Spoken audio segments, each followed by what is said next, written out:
सोमवती अमावस्या 2026. सोमवती अमावस्येला गाईला खाऊ घाला ही एक गोष्ट. पितृदोष कायमचा दूर होईल, 7 पिढ्याचं दारिद्र्य दूर होईल. 16 फेब्रुवारी 2026 सोमवार सोमवती अमावस्या आलेली आहे. फाल्गुन महिन्यातील कृष्ण पक्षातील अमावस्या आहे आणि यावेळी ती सोमवारी आल्यामुळे तिला सोमवती अमावस्या असं देखील म्हणतात.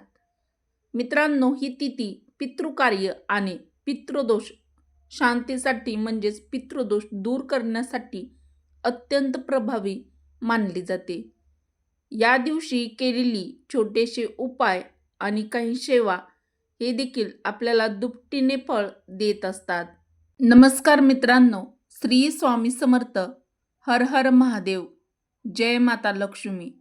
मित्रांनो, आजचा दिवस तुम्हाला खूप छान सुखाचा आनंदाचा जावो हीच त्या शिवशंभोच्या चरणी प्रार्थना करून आजच्या या आपल्या नवीन व्हिडिओला सुरुवात करूया.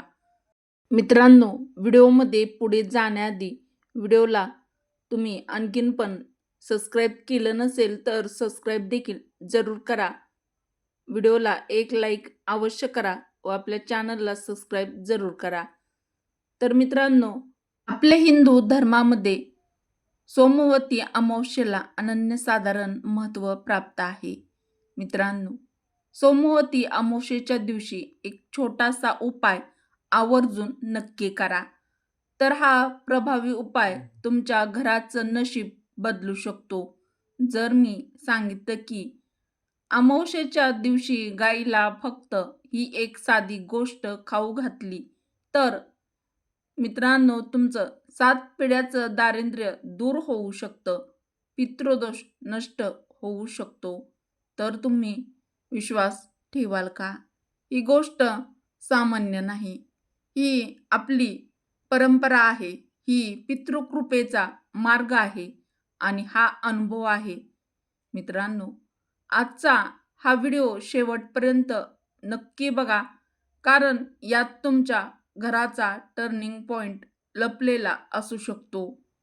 तर आपल्याला सोमवती अमावस्येच्या दिवशी हा प्रभावी उपाय आवर्जून नक्की करायचा आहे. मित्रांनो, आपल्या हिंदू धर्मामध्ये सोमवती अमावस्येचं महत्त्व अनन्यसाधारण आहे. अमावस्या म्हणजे फक्त अंधाराची रात्र नाही, तर ही रात्र पितृतत्व जागृत होण्याची वेळ आहे. आपल्या हिंदू धर्मशास्त्रानुसार या दिवशी आपले पूर्वज म्हणजेच आपले पितर आपल्या घराकडे पाहत असतात. घरात सतत अडथळे येत आहे, पैसा येतो पण टिकत नाहीये, उद्योग व्यवसाय आहे तर तो वाढत नाही, लग्न जमत नाही, घरात भांडण होतात. अशा वेळी अनेक वेळा पितृदोष कारणीभूत असतो असं मानलं जातं.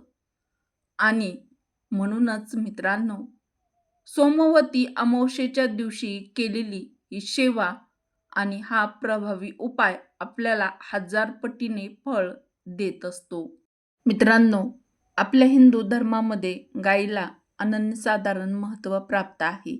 आपल्या हिंदू धर्मात गाईला गोमाता म्हटलं जातं.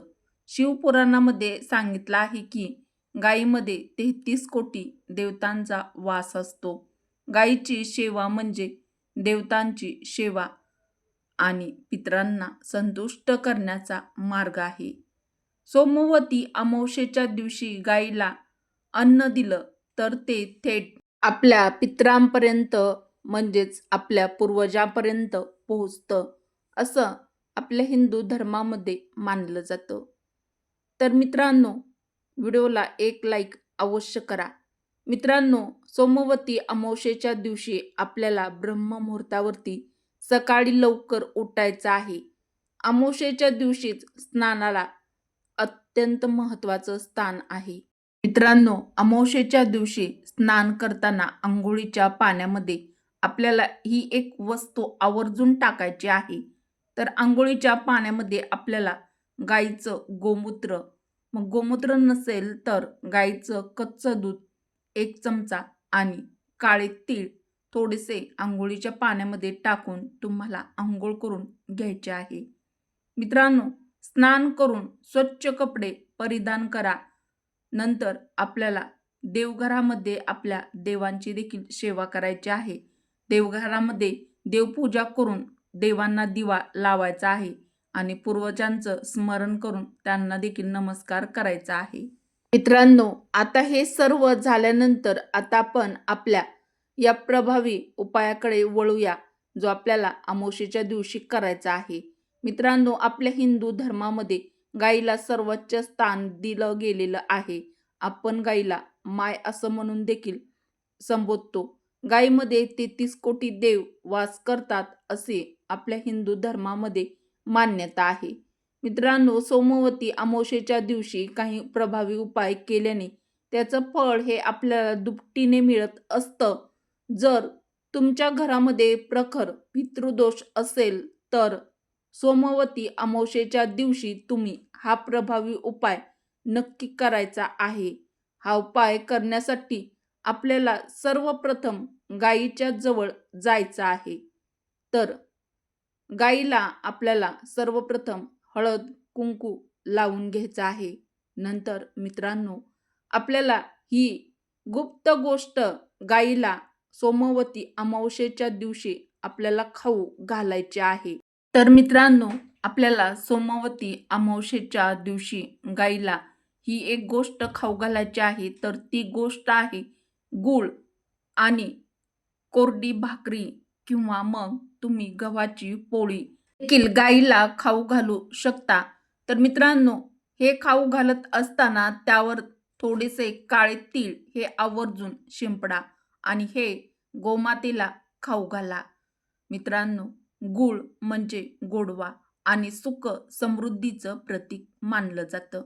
भाकरी म्हणजे अन्नपूर्णेचा साक्षात आशीर्वाद. काळे तीळ पितृशांती आणि ग्रहशांती. तर या सर्वांचा संगम म्हणजेच दारिद्र्याचा, गरिबीचा नाश आणि पितृदोष कमी करण्याचा हा अत्यंत प्रभावी उपाय. मित्रांनो, हा प्रभावी उपाय करताना मात्र एक गोष्ट आवर्जून लक्षात ठेवा. हा उपाय दिखाव्यासाठी करू नका. हे दाखवण्यासाठी फोटो काढू नका आणि हा उपाय करत आहात हे कोणाला सांगू देखील नका. फक्त मनोभावे शुद्ध अंतःकरणाने श्रद्धेने हा उपाय गुप्तपणे हा अमावस्येच्या दिवशी प्रभावी उपाय नक्की करा. मित्रांनो, एका कुटुंबाच्या घरात सतत संकट येत होती, अडचणी येत होत्या. व्यवसाय होता तो बंद पडत होता.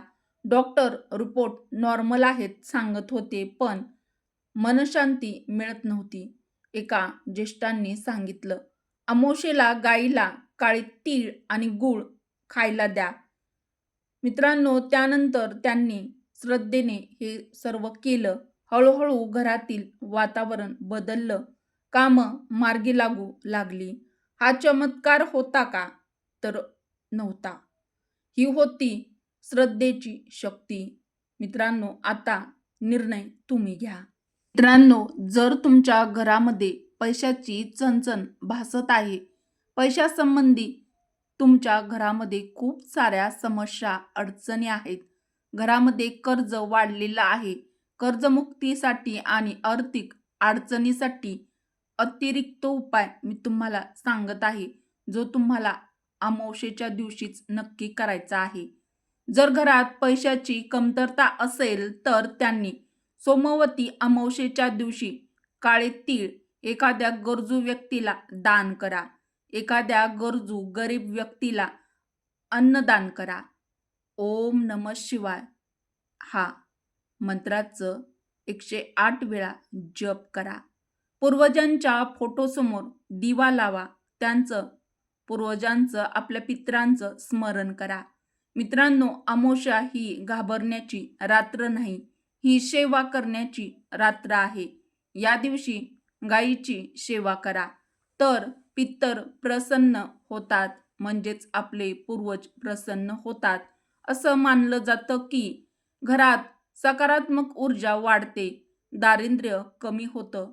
कदाचित हीच ती अमावस्या असेल जी तुमच्या घराचा, तुमच्या जीवनातील अंधार दूर करेल.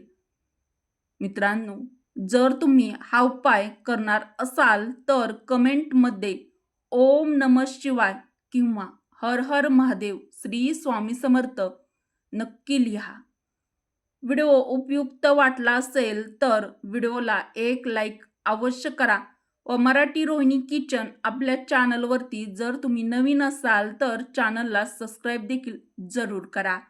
उपयुक्त माहिती तुमच्या मित्र परिवारासोबत, कुटुंबासोबत, बहिणींसोबत जास्तीत जास्त शेअर करा. व्हिडिओ शेवटपर्यंत पाहिल्याबद्दल तुम्हा सर्वांचे मनापासून धन्यवाद. श्री स्वामी समर्थ.